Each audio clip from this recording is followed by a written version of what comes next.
Good afternoon, everyone. I got 7 minutes, so I got to hurry up.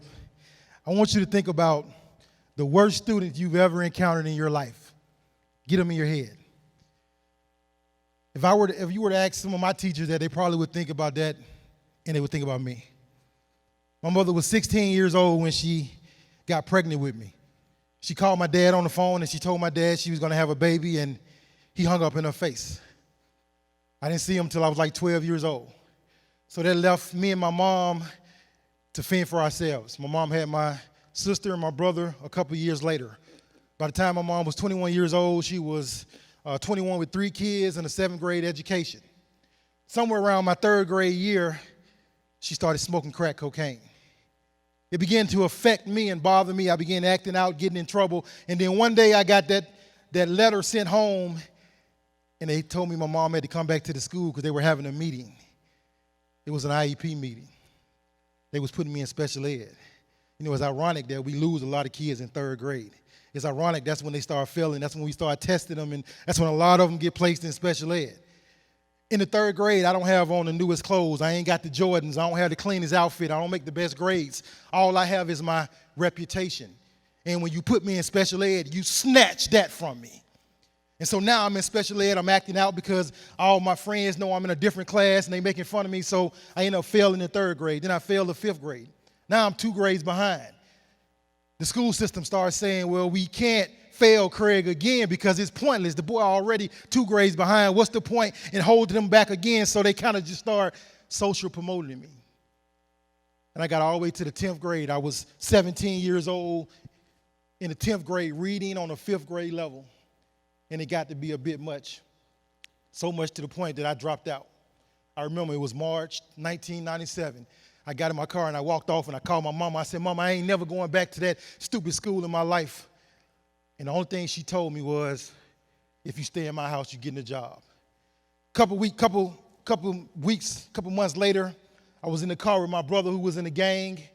My brother was a gangster disciple. They wore black. He got into an altercation with the Bloods. Bloods wear red. I went to pick my brother up from the bowling alley. The Bloods followed us from the bowling alley and shot my entire truck up front to back. I was shot in the arm. A young man in the back seat was shot in the head. 2 weeks after getting shot, I got pulled over by the police. They came to the car. They got my license. They told me I had 3 warrants for my arrest. They took me to the Montgomery County Jail. I was sitting in the jail, and I remember they kept asking me what gang I was in. I said, I'm not in a gang. They said, well, we got in the computer, your brother's in a gang, so you must be in a gang. I said, man, I'm not in a gang. They said, well, we can't put him in the cell with his brother because my brother was already incarcerated, getting ready to go back to prison for the 2nd time at 18. So they put me in a cell by myself. When they were walking me up the stairs, I remember I had on an orange jumpsuit, and I looked out over in the general population, and I saw a sea of black men. And then when I got to my room, I remember looking in the little plastic mirror they had, and for the first time in my life, I realized I was a black male who dropped out of high school. I was on child support. I didn't have an education. I had these little in and out jobs, and I think for the first time in my life, I realized what Mr. Pendarvis, who was my 5th grade teacher, told me. He said, Craig, you're going to be dead or in jail by the time you turn 18 years old. I remember, for the first time in my life, I started to hear what Ms. Gaston, who was my 6th grade teacher, and I ultimately dedicated my book to her. I remember what she told me. She said, Craig, you got so much potential in you, young man, you don't even know it. And I remember when I was sitting on that bed and I started crying, I remember what my 7th grade teacher, Ms. Stewart, told me, young man, one day you're going to wake up and realize who you really are. Because see, a lot of times y'all get frustrated. Y'all get upset because y'all think what y'all telling me in the 4th, 5th, and 6th grade, I'm not hearing it. I hear you, I'm just not listening in that moment. Sometimes it's going to take for kids like Craig Boykin to run into a brick wall before I hear what you're saying. That don't mean you stop saying it, because it's just like planting a seed. When you put a seed in the ground, it don't come up immediately. It takes cultivation, water, sun, all of that plays a part. And so when I was sitting on that bed, I made a decision. I'm not going to be a stereotype. I'm not going to be a statistic. And so I begged the judge to let me go home. He sent me home. I went and got a GED. Took me 2 times. I failed the first time. I passed everything but language arts. Got doggone pronouns and adverbs. And so I had to take it twice. I passed the GED test, then I went to the military. I was in the Army for like 3 years, and I was getting out of the military, and these people started talking about, Craig, why don't you go to college? I'm like, man, go to college. I was in special ed. My mama smoked crack. I ain't have no dad. I'm not finna go to college and make a fool out of myself. They said, well, Craig, if you go to college, the Army gonna send you a check every month for $1,300. I said, well, I signed up for college yet then. Because I'm finna go to college. Because I need this check. And so I went back to Montgomery, Alabama. I walked on to Auburn University, and I walked into the admissions office, and I said, ma'am, I want to become a student here at Auburn University. What do I need to do? She said, baby, all I need is your high school transcripts. I said, I don't have one. She said, well, let me get your high school diploma. I said, I don't have one of those either. She said, well, what do you have? I said, a GED. She said, ugh. I said, is it an STD? What's wrong with having a GED? She said, baby, watch this. She said, baby, because you have a GED, we got to give you a test. Now, it's amazing to me that on every level of education, when you want to know what's in my brain, you give me a test. Well, I got a theory for you guys. Being able to pass a test does not mean you learn the information.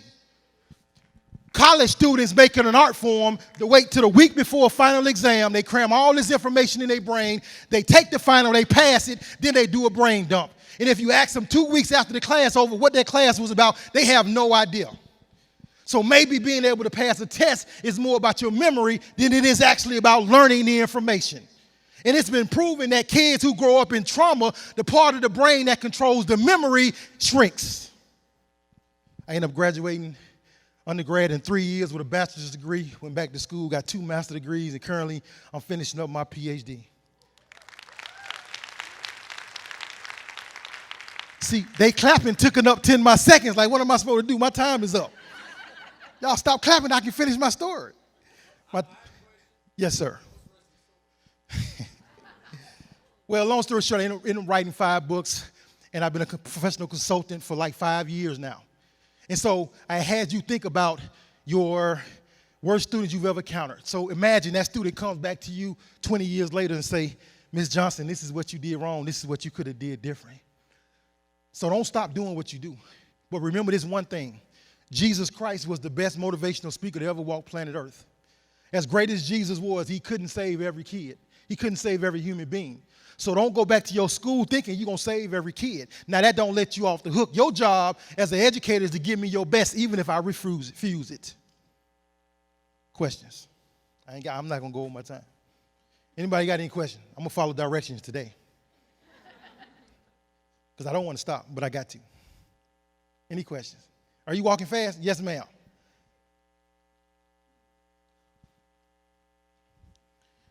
My question is, how did you get your literacy level up to where you were able to succeed in college level and graduate level coursework? Great question. When I was in undergrad, I took English 0900. This is how you know 0900 class, you don't even get a grade from. You get an I or a pass or something. It don't even count towards your GPA, but I was taking a 0900 English class. My adverbs and pronouns was kicking my butt. I went and had a tutor. When I sat down with the tutor, this woman read my paper and she said, Craig, you realize that this paper is on a 3rd grade level?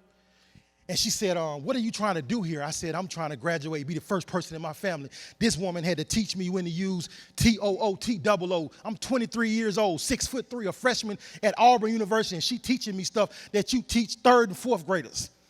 But she never judged me. She never made me feel like I should be ashamed of myself for not knowing what there and there is. And when you don't make me feel like something's wrong with me, then I'm willing to learn. Because it ain't your job to judge me where I am. It's your job to teach me from where I am. And so because of the love she showed me, I opened up. And she taught me outside of class, outside of school, and ended up graduating in 3 years from college. And so I owe a lot to that lady. Congratulations.